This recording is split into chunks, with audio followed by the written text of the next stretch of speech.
So Dubai की property market के बारे में आज किसी से भी बात करें, चाहे उसको प्रॉपर्टी का कुछ पता हो ना पता हो, वो हमेशा ये बोलता है कि यार ये प्रॉपर्टी मार्केट इन्फ्लेट हो गई है, बबल बन गया है और अब ये किसी टाइम पे भी बर्स्ट हो जाएगा, तो इसलिए इन्वेस्ट करने की ज़रूरत नहीं है। तो मैंने कहा कि इस बारे में थोड़ी सी डिटेल में एनालिसिस किया जाए और जिन लोगों के ऊपर ये इल्ज़ाम लगता है उन्हीं से बात की जाए। तो बेसिकली लोग कहते हैं कि जो रशिया यूक्रेन की वॉर के बाद जितने वहाँ के अमीर लोग थे, चाहे वो रशिया के हों चाहे यूक्रेन के हों, वो लोग यहाँ पर आके उन लोगों ने यहाँ पर आके इन्वेस्ट किया है, ख़ासतौर पर रशियंस ने। तो लोग सूटकेस भर भर कर रशिया से लेकर आए हैं और यहाँ पर दुबई की प्रॉपर्टी मार्केट को इन्फ्लेट किया उन्होंने। तो मेरी एक इत्तेफाक से मुलाकात हुई एक रशियन से जो कि दागिस्तान रीजन से हैं। दागिस्तान रीजन वही रीजन है जहाँ पर खबीब जो एमएमए फाइटर हैं वहाँ से उनका ताल्लुक़ है। तो कामिल उनका नाम है, कामिल मगमदोव। आई होप कि मैंने नाम सही से प्रोनाउंस किया उनका। तो कामिल से जब मेरी बात हुई तो उनसे कुछ इंटरेस्टिंग एक्सचेंजेस हुए मेरे। तो मैंने कहा यार एक पॉडकास्ट की जाए आपके साथ, और ये पॉडकास्ट इंग्लिश के अंदर है, तो मेरे इंग्लिश चैनल के ऊपर भी मौजूद है और मैंने उर्दू चैनल के ऊपर भी इसीलिए डाल दी है, लेकिन आपको कहीं भी हो आप जाके देख सकते हैं उसको। तो बेसिकली इसमें हमने यही बात की कि जो रशियंस ने जो इन्वेस्ट किया है वो वाकई इतना इन्वेस्ट कर दिया है कि अब वो इन्फ्लेशन की तरफ चला गया, आई मीन इन्फ्लेट कर गई है दुबई की मार्केट और आउट ऑफ कंट्रोल हो गई हैं prices just because of those Russians, या कोई और रीजंस हैं। इसके अलावा हमने और बहुत सारी बातें की, जैसे ऑफ प्लान प्रॉपर्टीज़ बेहतर हो सकती हैं या रेडी प्रॉपर्टीज़ बेहतर हो सकती हैं, किस में इन्वेस्ट करना चाहिए, रेजिडेंस के लिए क्या बेहतर है, या ओवरसीज़ जो लोग हैं उनके लिए क्या इंपॉर्टेंट है, किस चीज़ को देखना चाहिए, क्या क्या चीज़ें इंपॉर्टेंट है प्रॉपर्टी में इन्वेस्ट करने से पहले। यहाँ पर बहुत सारे इस तरह के डेवलपर्स आए हैं जो कि नए हैं, तो इस तरह के नए डेवलपर्स में इन्वेस्ट करना चाहिए नहीं करना चाहिए, अगर करना चाहिए तो क्या क्या चीज़ें उसमें देखनी चाहिए। और इसके अलावा मुझे जो इस पॉडकास्ट में बहुत इंटरेस्टिंग बात लगी और शायद आपको भी लगे, वो ये कि कामिल का खुद जो ताल्लुक़ है वो बैकग्राउंड जो उनका है वो गवर्नमेंट से था और गवर्नमेंट के पोर्टफोलियोज़ वो देखते थे, इकोनॉमी को देखते थे वो रशिया में दागिस्तान रीजन के अंदर। तो उस पॉइंट ऑफ व्यू से भी हमने बात की कि किस तरह से वो ट्रांजिशन किया उन्होंने रियल एस्टेट के अंदर from that kind of portfolio. तो बड़ी इंटरेस्टिंग पॉडकास्ट है, अगर आपको अच्छी लगे तो प्लीज़ लाइक ज़रूर कीजिएगा और सब्सक्राइब कर दें चैनल को, और इंग्लिश चैनल को भी जाके देख लें, उसके ऊपर भी मैं अक्सर वीडियोस डाल रहा होता हूँ। होप आई ट्राई कि मैं उसमें कंसिस्टेंट हो जाऊँ, लेकिन अभी तक हफ्ते में एक वीडियो तो आ ही रही होती है, तो उसको भी जाके देखें। Without further do let's begin. When ruble lost 30 to 40% of buying power, those who couldn't afford their payments, almost half of the investors, they liquidated their assets at original prices or even below. So if we agree that you need to sell it in 5 or 6 years, then you don't want to buy old properties. But let's say if I'm a resident and I want to still buy the property on investment purpose, should I go for ready property or an off plan? What do you suggest? I know a lot of my clients, especially coming from UK, coming from Spain, other countries, and they're saying, I don't want my children to be questioned, how do you feel today? Either you're a boy or a girl in kindergarten, you know. There is a joke also when a doctor doing an ultrasonic test, and when parents are asking him, is it a boy or a girl, he's saying, let the kindergarten teacher tell you. If you stick a badge to the building, the badge and the brand should be penetrating further than just facade. So first developer, if it's coming, so it has limitation on how many floors. Correct. Okay, So I didn't know that. If he doesn't have experience here, if he doesn't have the proper license, he's a new developer, he will be allowed to construct 5 floors. Okay. So next will be Dubai changed 4 times. In 30 years, it doubled population 4 times. It's one of the fastest growing cities. This is the first time I'm speaking to someone from Russia. We've always been listening these news that Russians are coming with suitcase full of cash. So is it true? And how do people in Russia think about Dubai? Where are people right now thinking about investing in terms of areas? How are you, Kamil? Thanks. Very good. Very good. I saw one of the podcast and I was really intrigued to find out what exactly is your background, because it was really interesting for me to understand someone coming from Russia, especially from the region of Dagestan, because I was just a few months back, I was in Azerbaijan, and the driver... Yeah, I was there and it was a beautiful place, the Shahdag area. And the driver told me just behind this is Dagestan, the home of Khabib. So my sons were really interested to know about that region as well. And when I was telling them that I'm going to interview someone who is from Dagestan, they were really happy. So tell me something about yourself, and then we will delve into more Dubai stuff. Yes, as you said, I'm originally from Dagestan. My roots are from there, and for 2 years I've been working in the Republic. For 1 year I've been building a charity project, educational center, an inspiration center as we call it. It's completely free of charge for all the kids in rural area to get the modern to get the bridge from a village to the edge of what is happening in the world right now. It's non-government educational project, so it turned out to be the best non-government project in 2022 among 40 countries, 420 projects participating in a competition where the main prize was $1 million for the endowment fund of project. And the next year I joined the government of Republic. As we've been a lot in talks about how to develop the Republic, and since they said you know what to do, or at least you think you know, So come and do that. when you say republic, it's Dagestan itself, Yes, because because you're calling it as a republic. Right. It's called Republic. In Russia, we have 81 regions. Okay. And we have 12, if I'm not mistaken. We have 12 republics. And it's around 3 million population and 40 different nationalities living together on one piece of land. So what was interesting for me is to join the public part, because my first education was public administration, and one of top 3 universities in Russia, which is called MGIMO, the State University for International Relations. So to join the government as a Minister for Investment and Entrepreneurship Development, and to try to raise the interest of private investors and government investing structures to try to bring them to Dagestan. Okay. So we succeeded in with the team. We had an incredible team to bring some first private investments into solar energy plants. And it was only 1 year that I've been taking that role. From there, I moved on to be advisor to CEO of a state-owned corporation of Forest Development, which is a subsidiary of Ministry of Forest Development. And there I was in charge of creating new city for 300,000 new residents in far east of Russia. And the project initially got the approval of president and funding. And then I've been part of team that did the same project in Dagestan, a new city, touristic city on the bank of Caspian Sea. And I'm blessed to be, being involved in this massive scale project that give you completely different angle on how business is done, how big projects are handled. And because that is on a government level, so Right. it's definitely a different kind of scope. But what I'm interested now, good that you've given me the because we, as you said, you have a little time, so we have to finish this quickly as well.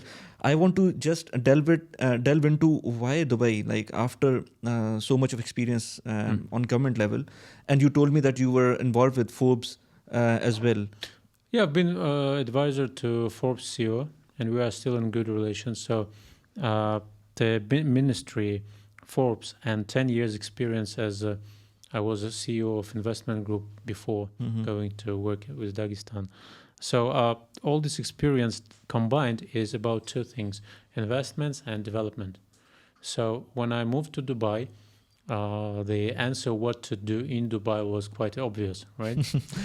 Yeah, and when I looked at what people were doing, I mean agents, in how they advise clients, where they lead them, how to make investments, I was pretty, surprised, because to give some financial advice, you should have some solid background on, or some qualification why you are advising people on financial decisions. In real estate, every check is around, let's say, $300,000, $500,000. So what I've seen that a lot of people never question who is giving me advice. So I respect all the professions, but if you've been a nice doctor, if you've been, civil engineer, bartender, fitness instructor, I don't know any profession that is not from financial field. In most of the countries, it's illegal even to give financial advice, right? So that gave me an impression that I can, do some different stuff in real estate. So what was your formal education in? First one was public administration Okay. and management. The second one was degree in how do we translate it into English? The So let's keep it public administration, and then you did your master's as well? yeah, that was the legal support for public bodies. Like any public administration you do, 60% of the work is legal. So so basically you moved to Dubai. Before thinking about real estate, you moved to Dubai, right? Yeah. You didn't think about your profession as coming into real estate? Dubai की properties काफ़ी ज़्यादा expensive है, लेकिन अगर आप चाहते हैं कि दुबई की प्रॉपर्टीज़ के अंदर कुछ एक्सपोजर लिया जाए, तो कुछ एक्सपोजर के लिए आपके पास अगर छोटी अमाउंट भी मौजूद है तो उसके थ्रू आप स्मार्ट क्राउड एक प्लेटफॉर्म है जिसमें इन्वेस्ट कर सकते हैं. स्मार्ट क्राउड में starting from even 1000 dirhams 2000 dirhams जितनी भी छोटी अमाउंट है आपके पास, उससे आप इन्वेस्टमेंट स्टार्ट कर सकते हैं. आपका एक्सपोजर यूए की किसी एक प्रॉपर्टी के अंदर हो जाएगा और उसके थ्रू आपका रेंटल भी मिलेगा और आपकी प्रॉपर्टी अप्रिसिएशन भी हो सकती है. इस वीडियो के डिस्क्रिप्शन के अंदर और कमेंट के अंदर आपको लिंक मिल जाएगा जिसके थ्रू आप अकाउंट खोलेंगे और अकाउंट खोलने के टाइम पर आपको 250 दिरहम्स का रेफरल बोनस मिल सकता है, जो कि मेरी तरफ से होगा क्योंकि इस वीडियो को पावर किया हुआ है स्मार्ट क्राउड ने. Now let's get back to the video. You didn't think about your profession as coming into real estate? No, because moving to Dubai was quite spontaneous. I've been, you can do some pretty interesting things in the country. You can do some of the things never been done before. Complete complicated tasks. But eventually, you might find yourself in a situation where you cannot benefit from the work that you do. So that was the turning point for me as to if it works like that in this particular place, maybe I try to find myself in another place. Right. So how long have you been here, like in terms of being in real estate? How long has it been now? Let's say it's 2.5 years for real estate. So I don't know, you must have studied what has gone, like what Dubai has gone through is in terms of real estate. We've seen 2008 as well. In fact, we've seen 2019 where it was nosediving and then COVID. So you must have studied that. What do you make of it right now? Because a lot of people are saying that it's a bubble. Whenever I talk to anybody right now from outside world, even here in the UAE, they would always say that, not always, but many of the people would say that this is a bubble which is going to burst very soon. How do you answer that? Well, first, people always confuse, or in most of cases when someone says bubble, they don't have the definition. What is a bubble? In terms of economy, bubble is a situation where you have prices growing because of single or two factors which are not healthy for the market. Let's say a majority of transactions are done by using mortgage. And you might find yourself in a situation when, let's say, mortgage rates go higher, or earnings are falling and people cannot afford payments, and then you have a big mass of projects that are back to the market with discounts because banks will be liquidating these assets. One of cases. Another case is when market is purely speculative, and in some point, it crashes because there are no more next buyers who want to speculate also on that property. So what we have now is completely different from the 2008 2008, 2014, 19, because Dubai, in terms of population, Dubai changed 4 times. In 30 years, it doubled population 4 times. It's one of the fastest growing cities. And in 2020, we finally get into the orbit where Dubai now gravitates a lot of people all around the world, right? So annually, we are in a situation when annually from 100 to 150,000 people right now are moving to Dubai. Figures differ, in tens of thousands. 113 or 115,000 people moved this year, 100,000 previous year. So we are in this range. And that gives us an idea that all that people need to live somewhere, first of all. Second, when we exclude this group that actually need properties to live, there is a group of people who want to invest in real estate. These are global investors. Where do you find some other markets where real estate is healthy, where there is demand, and people are moving from 86 different countries? Where is that market like Dubai? Miami, where you get something like 4 to 6% annual growth, is performing on the second place in the world after Dubai.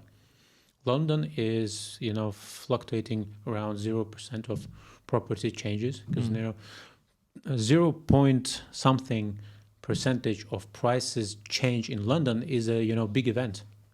Yes, So, yes, it's a very much stable kind of market. Right, and currently, majority of buyers in terms of number of transactions are done by UK citizens.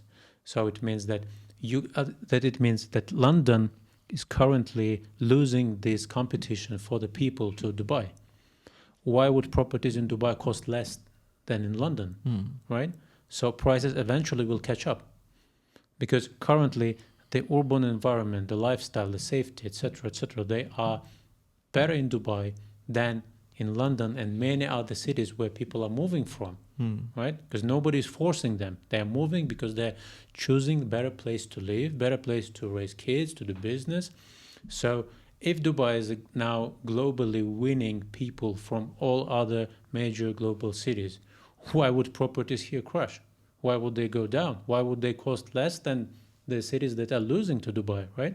No, on top of that, Dubai has placed itself very peculiarly, especially after COVID, because they have introduced these golden visas, green visas, and after especially the advent of this online income. I tell many people would say that, okay, whoever is coming, they need jobs. I said, no, they don't need jobs, because nowadays it's completely open. And this is a mindset which normally people don't have, who are stuck in 9 to 5.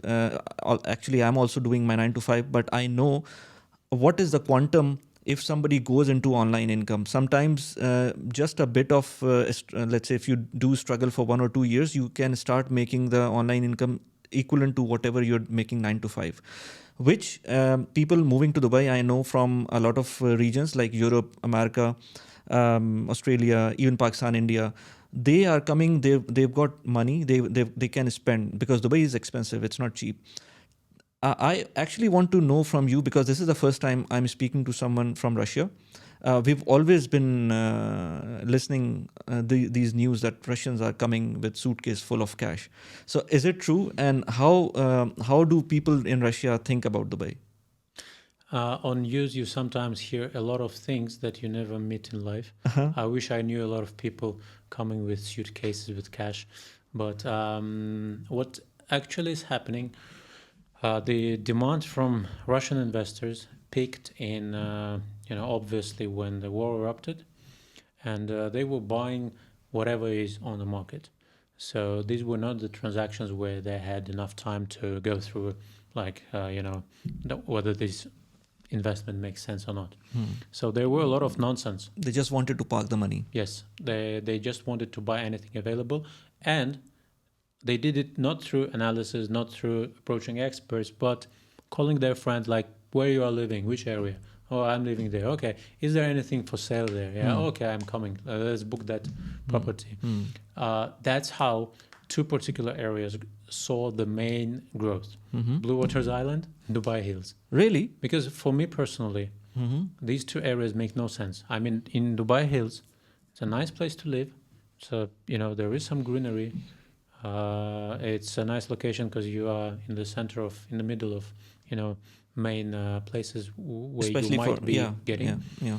But nothing more. Like the price per square foot is not justified, and the only explanation for that is that majority of transactions where once you buy one bedroom 30% higher than a market average, the sellers will see it and they raise prices, and then the next one coming, in a rush doing a transaction, he's doing a higher price transaction. And they are inflating with these nonsense transactions the average price. Once it's inflated, nobody wants to go down. Nobody wants to decrease the price. Because they are also not in a rush and they're not on mortgage, let's say. They're not desperate to sell. Right. Yeah. So they see that the market is growing. This particular area gained a lot of interest. So why would I sell it for less price? If there was no demand in other areas and only these two were inflated by, unjustified prices, then of course they might go down after this peak evaporated. But in general, Dubai is growing. Some areas growing faster, some slower. And regarding the behavior of Russian investors, they were always on this market. Historically, fifth or sixth position in top nationalities who are buying in Dubai, but only in one of the quarters in 2022.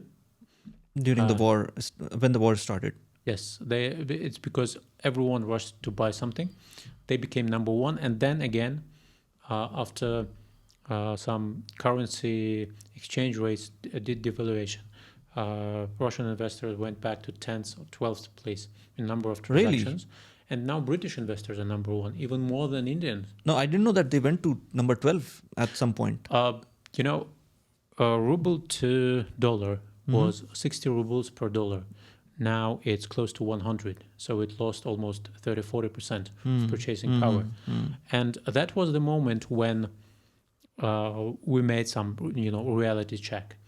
There were a lot of, again, this news and, talks. A lot of people like to talk more than do. Yeah. So these people also, with no competence in real estate, they like to talk. And they were talking like, yeah, this is Russian market, Russian money, inflating market, etc. They are the main buyers. When they go back, everything will crash. We had this checked with reality.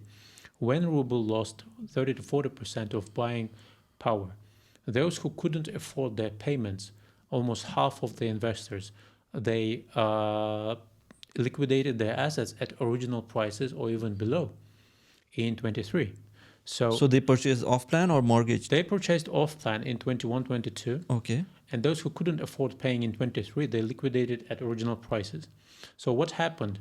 If it's a major investor and 50%, let's say 40% of investors' assets are liquidated at original price 2 years prior to that point, the market should go down, or at least stop, right? Yeah. In growth. What we have, in fact, is 18.6% average gross price per square foot in 23 compared to 22, which means that Russian investors alone make no weather in that market, right? So all these speculations about one single nationality, doing the majority of, influencing majority of market trends is a myth. Doesn't exist. अगर आप expert हैं और back home पैसे भेजते हैं, Pakistan, India, Nepal, Bangladesh, कहीं भी पैसे भेजते हैं, तो आपके लिए एक बहुत अच्छी ऐप है टैप टैप सेंड की। टैप टैप सेंड के थ्रू आप पूरी दुनिया में कहीं भी हो, चाहे यूएस में हो, यूरोप में हो, यूएई में हो, कहीं भी हो, आप बहुत आराम से पैसे भेज सकते हैं विदाउट एनी एडिशनल चार्जेस। सबसे अच्छी बात यह है कि इस ऐप के थ्रू जब आप पैसे भेजते हैं तो बहुत जल्दी रिसीव होते हैं और आपके पास एक रिकॉर्ड रहता है कि आपने कितने पैसे भेजे, किस रेट पे पैसे भेजे हैं। रेट भी बहुत अच्छे होते हैं। मेरा रेफरल कोड यूज़ करेंगे तो आपको 25 दिरहम्स, $10, 10 पाउंड्स या 10 यूरोज़ का रेफरल बोनस भी मिल सकता है। लिंक मैंने डिस्क्रिप्शन में डाला हुआ है और कमेंट में भी आपको मिल जाएगा। Send money and enjoy. Now let's get back to the video. What is the current number in terms of Russians buying into Dubai? Well, it plummeted to 10th or 12th position. I think now it's 8th to 10th. Okay. So they historically Russians were always on this market. So now they're getting back, and there were always investors who are not in a rush, who are doing some reasonable transactions and investing money. So the place among the top buying nationalities is not that important for Dubai anymore, because Dubai market doesn't rely on any single nationality. As far as 86 different countries' residents are investing in the city, Chinese investors almost made no transactions after COVID because of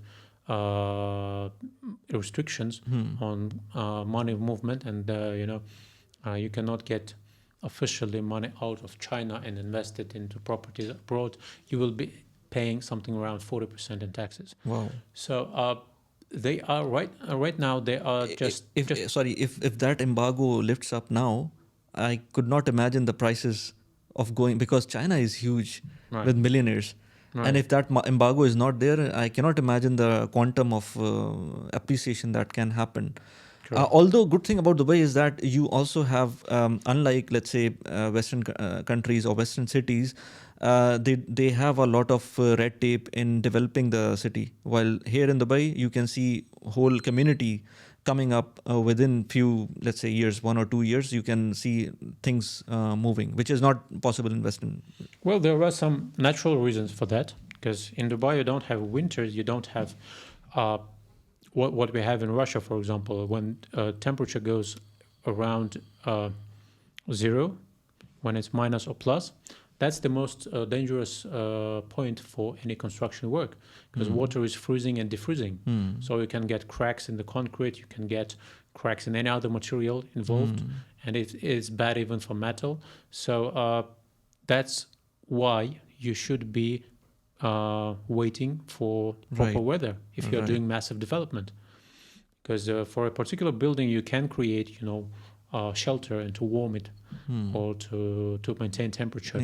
But when you are developing communities, you should be below 0 for some constant time. So construction is possible in winter with some ingredients in concrete. But when it's playing around 0, it's very complicated.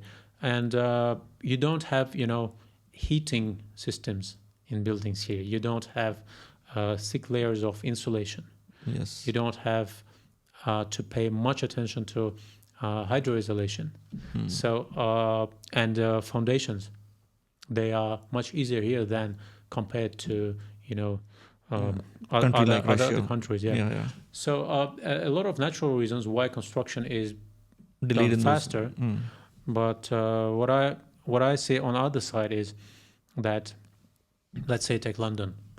It's thousands of years old as a city.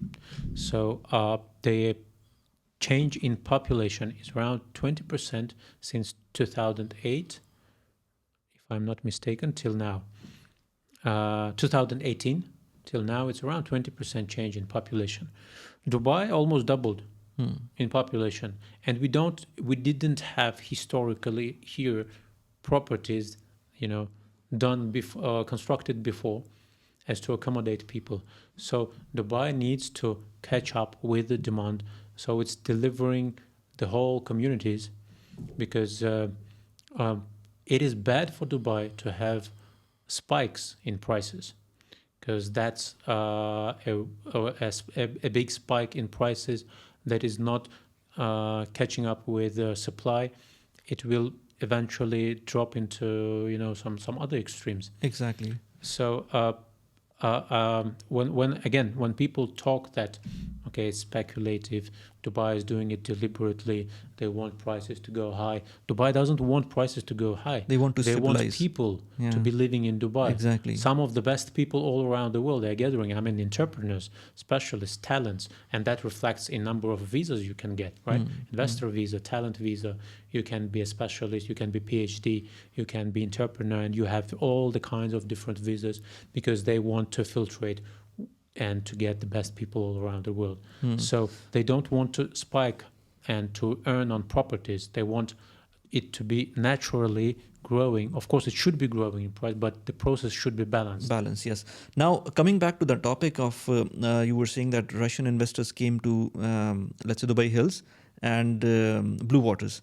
I am actually still... Beachfront also. Yeah, so I'm still there. Why exactly those areas, and what are your because you're working in real estate directly, day in, day out, especially with the high net worths. Where are the people right now thinking about investing in terms of areas? Investing in terms of areas. Yeah. Okay, let's say Blue Waters and Hills, they were not bought because it's kind of investment. They were bought because it's a place to live. Mm-hmm. And as I always say, there are three goals why people are buying properties: to live in it, to resell, or to rent out. Mm-hmm. And according to your goal, it will be a set of completely different projects. You cannot combine even 2 or 3 of them in one project. So for investment purposes, there are only 3-4 areas in Dubai where you will see some nice returns. If you are chasing capital appreciation. If you want to rent out properties, I would say it's again, it's 2 or 3 areas, and they don't include what you've heard, what you usually hear on social media. Mm-hmm. For example, I personally do not believe that you will see any high returns or high rental yields in JVC. I was about to say that. Yeah.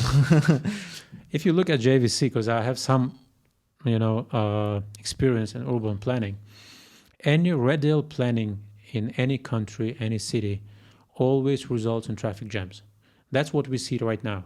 Despite the area is developed, let's say, 25% of its capacity delivered, people are living. So if it goes to 50%, which means doubling the traffic, right? What happens when it goes to 100% delivered? The new roads that are built around and the metro station, of course, they will ease in the traffic, but they don't add times 4 capacity to the traffic which is going to come up in this area. So what it tells us, if we want to invest somewhere, buying off-plan property in JVC right now is a bad idea if you want to rent it out, because I personally think that this area will see outflow of tenants.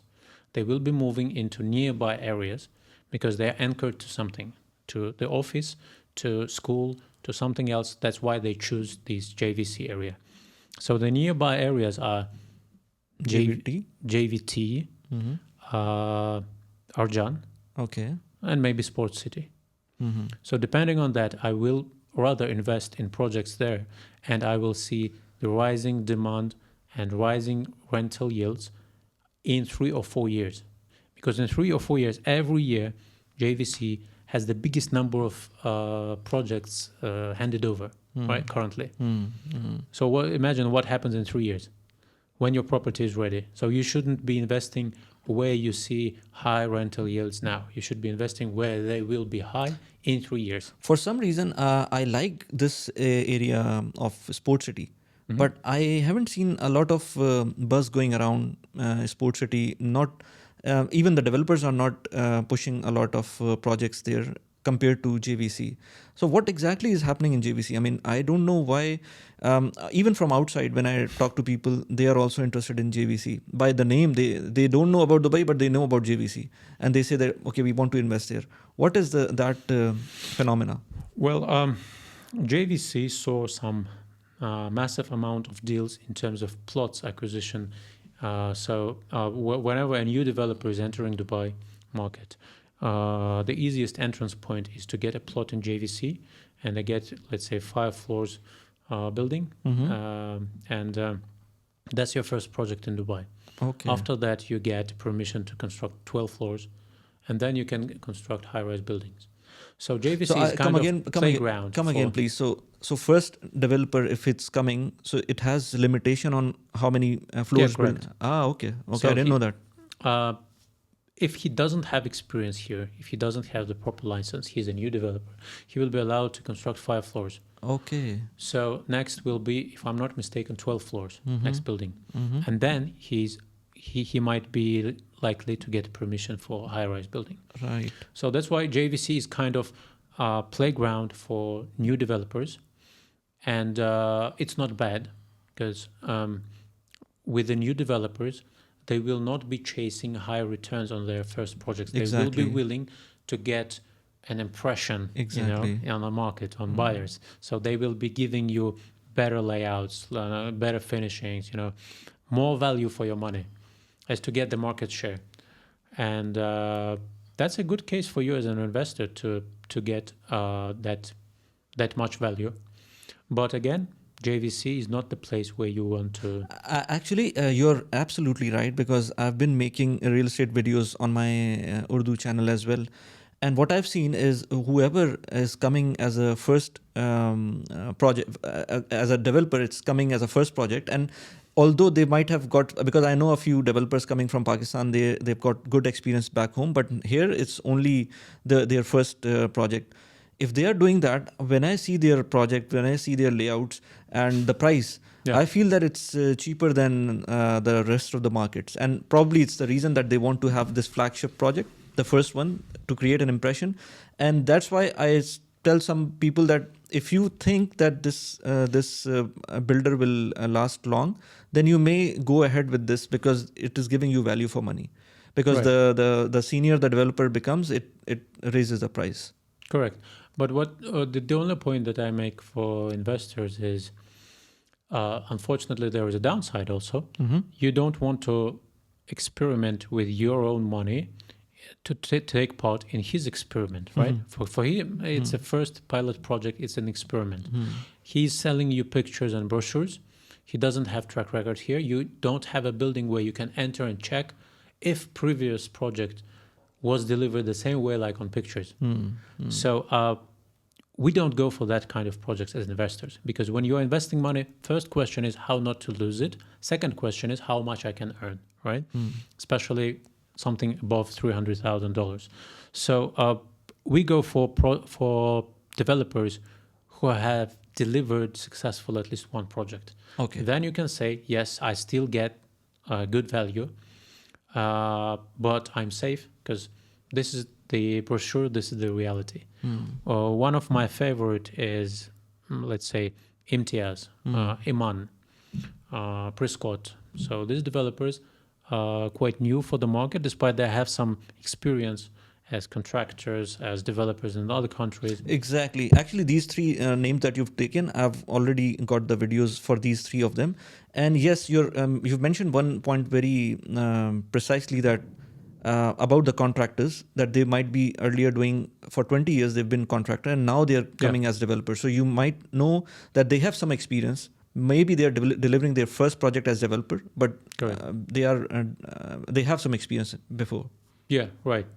So if developer is quite new, he's trying to give you more value for your money, and he has a delivered project where you can enter and check, I would rather go for them than any big developer, you name it, in Dubai. Okay. One thing I want to ask you about, a lot of developers nowadays are coming up with branded projects. For example, they're coming with car brands or home accessories brands and big names. Sometimes, I won't take the names here, but luxury handbag brands as well. What do you say about them? Because they are, sometimes I feel they're very expensive just because of that brand. So what is your take on that? I did a whole video, as not to repeat, in every conversation with client, the whole idea of what is a branded residence. I'll give by the way, your YouTube channel's link in the description. So if anybody wants to. Thank you. So it will help. Yeah. So just to give you the brief, metric, what is the branded residence? It's when a developer involves some brand that already has a reputation he wants to expand on him. And it's a kind of shortcut. Other way is to create your own brand, to get attention, to get market, be aware of that product. It's a longer but more sustainable way of developing branded residences. It's what Imar did with Address, with Vida Palace. And I think it's a more natural, but it takes longer time. A shortcut is to get a brand that is already known to the audience, to stick it to development and to sell it with a high premium. The trick is that for you as an investor, and that's what I'm doing, I'm helping you to understand this key metric, which is any branded project has 25 to 40% premium for the brand involvement. On the other side, these premiums should be justified by the value that brand brings into development. And when I'm saying value, it means if you stick a badge to the building, the badge and the brand should be penetrating further than just facade. So what it has to do with your habitat, with your apartment, does it add any intangible value, service, failings, some experience, or is it just furniture? Yeah. Well, you can buy any furniture at way lower price and add to any apartment, and if you want that particular furniture. But a good example of brand development collaboration is, let's say, Baccarat Hotel and Residences. It will be really a diamond for downtown area. Nothing alike. It's like Baccarat is not competing with any other project in downtown. It's like, like a car showroom where for $100,000 they're offering you currently BMW 5th series, and whatever you can get in downtown right now is BMW 5th series. And then right now H&H introduces Baccarat Hotel and Residence, which is, let's say, the best concept in the world for a residential building, because their first project was done in New York, where in the most competitive market they instantly became #1 hotel and residences at Fifth Avenue. So it's like proven track, it's not an experiment. And if they made this success in New York, they are just replicating it in Dubai. They're giving the same service, the same brand penetration, and it's like buying, you have $100,000. Currently, you have BMW 5 in showroom, but what is coming is a Rolls Royce for the same $100,000.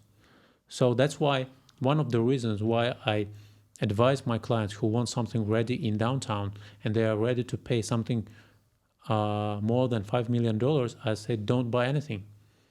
You should go only for a project like Baccarat or the Rings or Murabba Vale. These are the three options that will be acting like Rolls Royce. Nothing more can come to the market. Nothing bigger can come to the market. These are the top brands, top projects, and they are now selling at the same price as some of the ready projects. So this is a good example of brands collaboration, because Baccarat adds to development crystals, chandeliers, marble. There is a special marble color for Baccarat projects, service, hotel service, spa, which are the best in New York right now, and a lot of other things. So it's on one side. On the other side, in the same area, you might find car production brands that are selling at the same price. But what does the car production brand has to do with the development? Exactly. They will tell you that it's about furniture, okay? But what is the car production company's experience in creating furniture? Design elements, any freelancer can do that. So I don't need to pay this extra premium. Right. Now, if I want to, let's say, invest in Dubai, being a resident of Dubai, because I can understand some people coming from abroad and they're just investing for investment purpose, they might go for off-plan, and it might help them as well instead of going to buy a property on mortgage. But let's say if I'm a resident and I want to still buy the property on investment purpose, should I go for ready property or an off-plan? What do you suggest? I would say the ideal scenario is that you get a property in an area that has, first we go from the area to the particular project. It should be 50 to 60% developed area. Okay. Because when your project is ready, it will be 90% ready. Why you don't go for completely new areas? Because it will look like a massive construction site when your building is handed over. Then for 3 years or 4 years, you will be getting low or almost no rental yields. Exactly. Right? Exactly. So the lower entrance point might seduce you with the price point, but it's not your choice if you are chasing rental yield. So you go for 40, 50, 30% developed area. You go for the properties that are 1 year behind the handover date. You don't buy ready properties because here is the trick why most of people in the market they are incorrectly referring to what is ROI. And most probably you also heard they using this term coming from financial field. Yeah. ROI doesn't equal to rental yield. Of course. Because ROI and rental yield, they are, the different definitions. Yeah, until your cash flow makes sense, then only you can calculate the ROI. But because there is negative and positive cash flows, so many factors involved. Other thing that people do not calculate, and any investment has entrance and exit point. Even if you are buying for cash flow, there is lifespan of any investment. Even your apartment, it's not infinite, right? So what I advise is to sell any apartment after 5 or 6 years since you start renting it out, because you will be facing increasing costs of maintaining the apartment.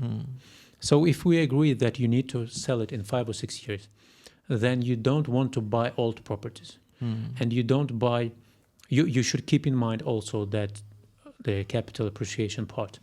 So prior to handover, if you buy a property 1 year prior to handover, what is your average appreciation from construction stage to ready property? It will be from 10 to 15% to 20% maybe, right? And what is your annual return from rent? It's around 8%. So it means in 1 year, while you are not getting the rent, you are gaining 1 or 2 years of rent because you get this capital appreciation. After that, in next 5 years, you are gaining, let's say, another 5% per year, which is the bottom line for appreciation of that apartment.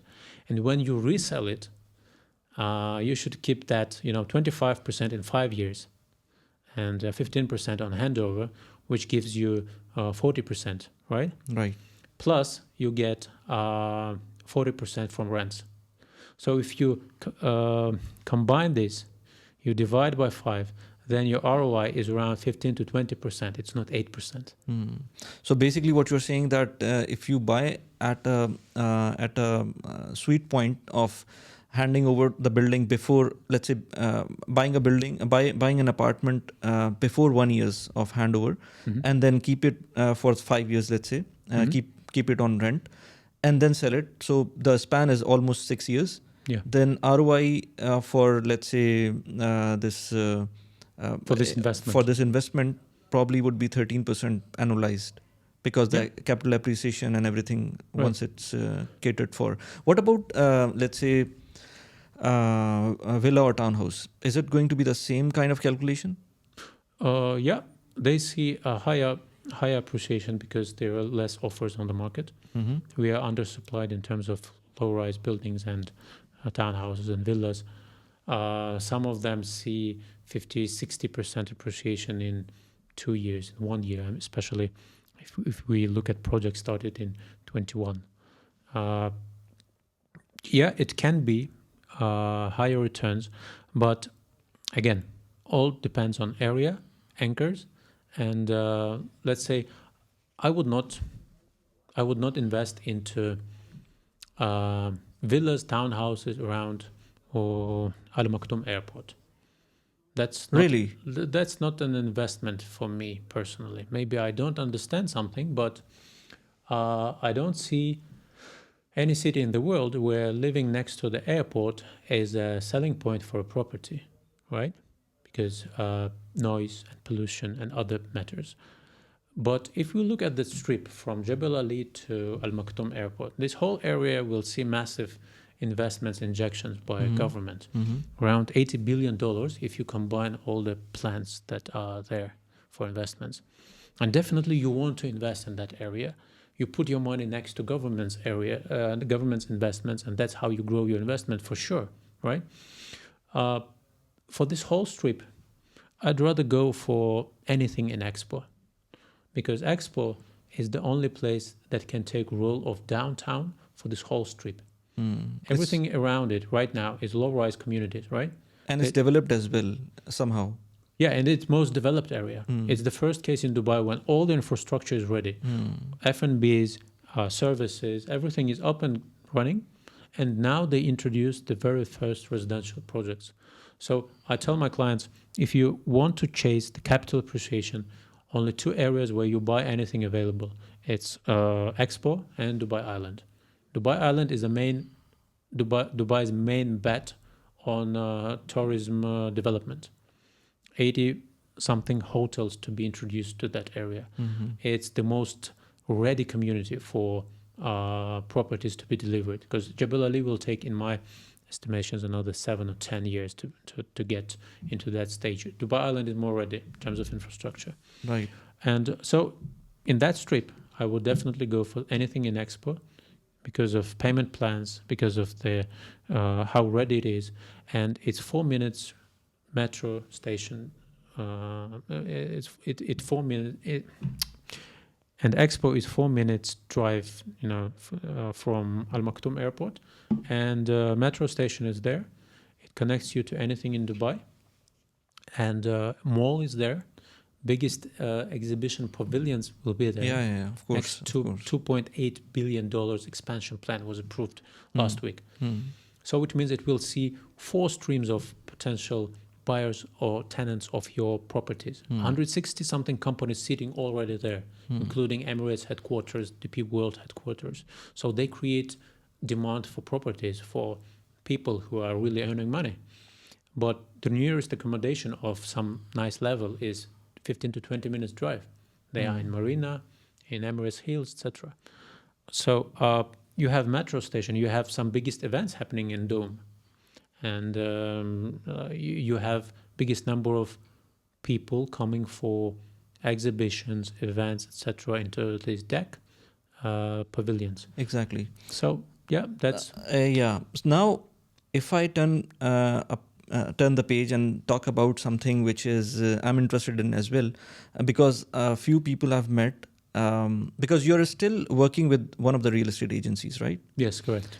Now, I want to, because whenever I upload my videos, I've got few videos about becoming a real estate agent, and people are thinking left, right, center nowadays for Dubai. I've seen people going from being a real estate agent to agency owners. So, and a lot of them were not successful. And I tell everybody nowadays who talk to me about this, and I tell them that there are a lot of caveats that although it's very obvious, but sometimes people are not looking into. So what is your thought about that? Like, should someone go to, and what are the pros and cons going into becoming from a real estate agent to an agency owner? Short answer is, do not open a real estate company. Okay. So if we go into details, people usually confuse. Being real estate agent, successful one, is completely different role from business owner. The most ugly thing you want to do in your life is to manage other people. Believe me, as the one who managed more than 300 people in public body, in business, etc., I know that part of the game. I'd rather pay someone for doing that. So when you are joining an established real estate company, you are paying part of your commission for not doing that things. For not managing people, for not hiring, administrators, accountants, lawyers. You should be compliant with a lot of laws and things that you don't see as an agent. Well, when I was entering that business with this understanding, I told myself that in no case I want to open a company. It's easier to pay for that infrastructure. So if you're not generating something around 200 deals per month, at least, there is absolutely no sense in opening company. 200 deals per month means off-plan deals or combined? Anything. If you are below that figure, you earn more as an agent than an agency owner. Really? Because you do not calculate properly the costs of running an agency. You do not calculate properly the cost of risks, because you can go to jail as an agency owner for many things that your people can do wrong, right? You do not have fines that agency can have, and they happened from time. These fines and these risks, they happen from time to time. As an agency owner, you are having something around 12 to 15% in total from their earned commission, and agent gets from 50 to 70% commission of any deal, right? So you should have 10, 12 agents to be successful agents who are closing a lot of deals to make the same amount of money as one agent do, right? Oh, If you calculate these figures properly. yeah. And still, the risk as well. Still, you are bearing all the risks on yourself, right? So there is no reason to open your own agency. Another point for me, why I joined Provident Real Estate. I lost 2 deals with really big investors from Russia that were looking for plots and buildings. Because you can do everything as an agent, acting as an agent, you can do everything properly, the best case. The last question the big investors ask is, what is your setup? Like what company you are part of.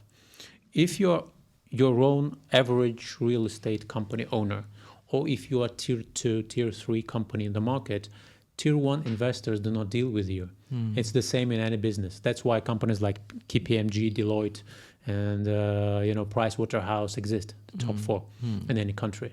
Despite that, they, sometimes service is even below they the might average. not, it's very common for consultants from these companies.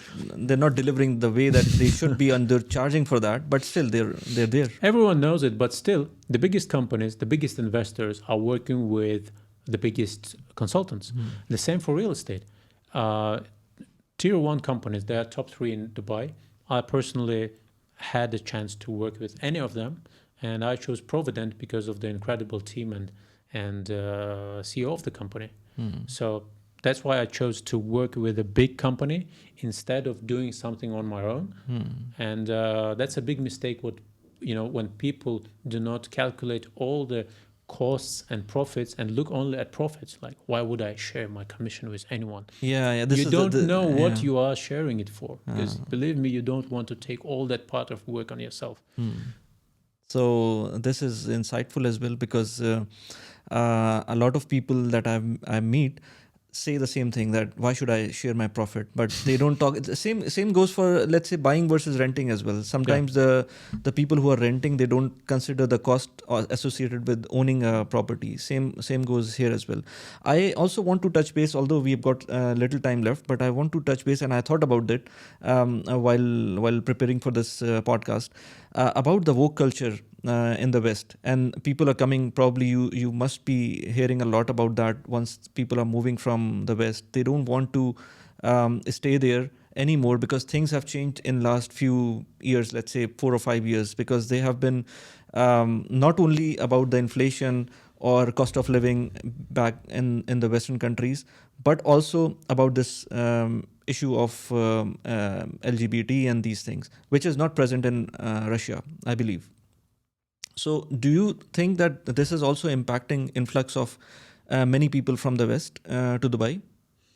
I know a lot of my clients, especially coming from UK, coming from Spain, other countries, and they're saying, I don't want my children to be questioned, how do you feel today? Either you're a boy or a girl in kindergarten, There is a joke also that when, there's gender reveal parties, when they, or a doctor doing an ultrasonic test. Yeah. And when parents are asking him, is it a boy or a girl? He's saying, let the kindergarten teacher tell you.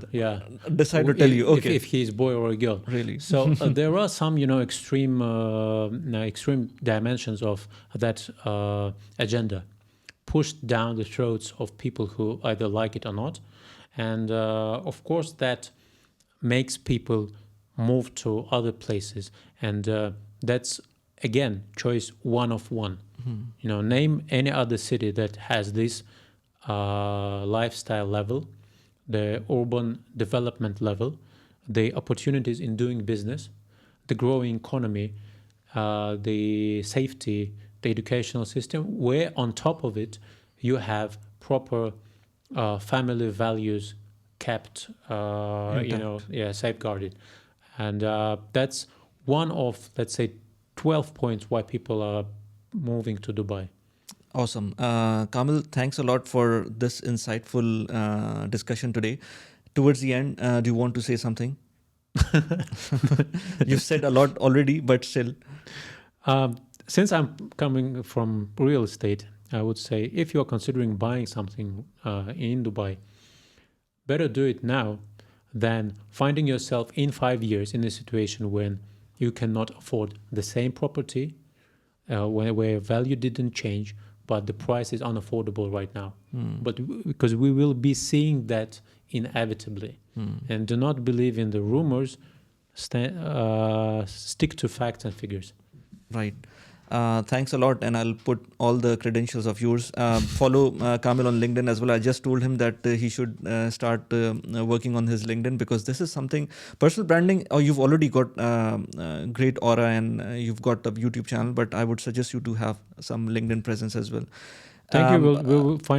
We'll find how to do that. Yeah. And follow him on the social media channels. I've just put them all in the description. Thank you very much. Wali. Thank you. Thank you. Thank you.